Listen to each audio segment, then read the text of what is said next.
Porsche and Red Bull, the Formula One super team that never was. And why that's a very good thing. It was supposed to be F1's next big power couple. Picture it. Porsche, the stoic German powerhouse with Le Mans winning pedigree and engineering prestige, returns to Formula One, but not with their own team. No, they join forces with Red Bull Racing, the anarchists of the paddock, champions of chaos, and the team that made energy drinks a legitimate threat to legacy manufacturers. A dream partnership? Try a slow-motion train wreck with the handbrake off. By late 2022, it became clear the deal was dead, not stalled, not delayed, buried under layers of mistrust, ego, and a complete misunderstanding of what the other side wanted. And had it happened, it could have been a disaster that wrecked not one, but two brands. Here's why. A marriage built on misconceptions. From the start, Porsche and Red Bull had completely different ideas about the relationship. Red Bull thought they were talking to an engine supplier. Porsche thought they were about to become part owner of an F1 dynasty. The German manufacturer didn't want to just supply power units. They wanted 50% of Red Bull technology. 50%. Half of a company that Dietrich Mateschitz had built brick by brick. The same company that Christian Horner, Adrian Newey, and a tightly controlled team had transformed into a race-winning juggernaut. Giving up half wasn't just unthinkable, it was insulting. Red Bull doesn't share. Red Bull dominates. This wasn't Porsche joining F1. This was Porsche trying to buy their way to the front of the grid, and Red Bull wasn't having it. Red Bull's culture versus Porsche's boardroom. Imagine the most chaotic, improvisational garage band in the world, teaming up with a rigid, rule-following symphony orchestra. That's what this was. Red Bull is known for being ruthless, fast-moving, and unapologetically brash. It's why they've won 6 constructors' titles and counting. Porsche, by contrast, is methodical, bureaucratic, and addicted to committee decisions. Their board meetings don't happen in garages. They happen in marble-lined boardrooms with PowerPoint slides and shareholder minutes. Christian Horner saw this culture clash coming from a mile away. He even warned publicly that Red Bull would never compromise their independence. Porsche wanted to bring German engineering, but with it came German structure, German chains of command, and the kind of corporate oversight that could slow a pit stop down to a crawl.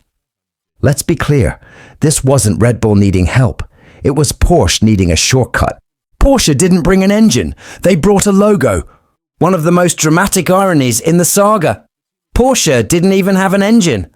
While Red Bull was building Red Bull powertrains from scratch, poaching talent from Mercedes, investing in cutting-edge tech, and working alongside Honda to transition to full independence, Porsche was quietly trying to jump on board a moving train and slap their badge on the engine cover. Their plan was simple. Don't build from the ground up. Just piggyback on Red Bull's existing infrastructure and call it a partnership. Red Bull would provide the tech, the team, the momentum. Porsche would provide branding.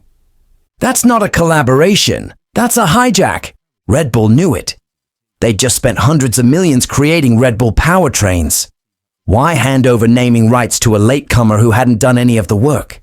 Christian Horner's power play. Horner has always been a shrewd operator, but his handling of the Porsche situation was masterclass level diplomacy, wrapped in PR-savvy venom. On the surface, he remained polite, talking about alignment and philosophy. Behind closed doors, it was clear he wasn't about to let Red Bull become a satellite team for any manufacturer, not even Porsche. This wasn't about ego, it was about survival. Red Bull has always thrived on total control. Horner knows what happened to teams that gave away power to manufacturers. McLaren Honda, BMW Sauber, Toyota. They all crumbled under the weight of corporate expectations and boardroom politics. Horner wanted no part of that, and neither did Helmut Marko, who reportedly bristled at the idea of sharing decision-making power with anyone wearing a Porsche suit. The moment Porsche started asking questions about internal structure and control, the exit door opened wide. A blessing in disguise. In the end, the Porsche-Red Bull partnership never got past the dating phase. No ring, no vows, just a PR flirtation that turned into a breakup before the honeymoon even started. And thank God. Had it gone ahead, Red Bull may have been suffocated by bureaucracy. Porsche may have been blamed for every misstep in a machine they didn't build.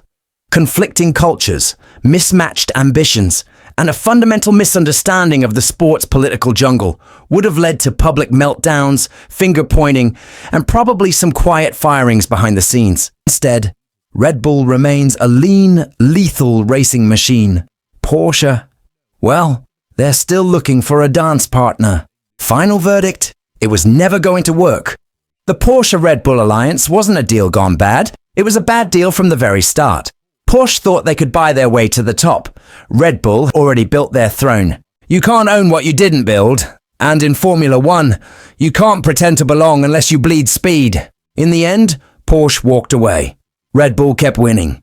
And the paddock still belongs to those willing to fight, not negotiate.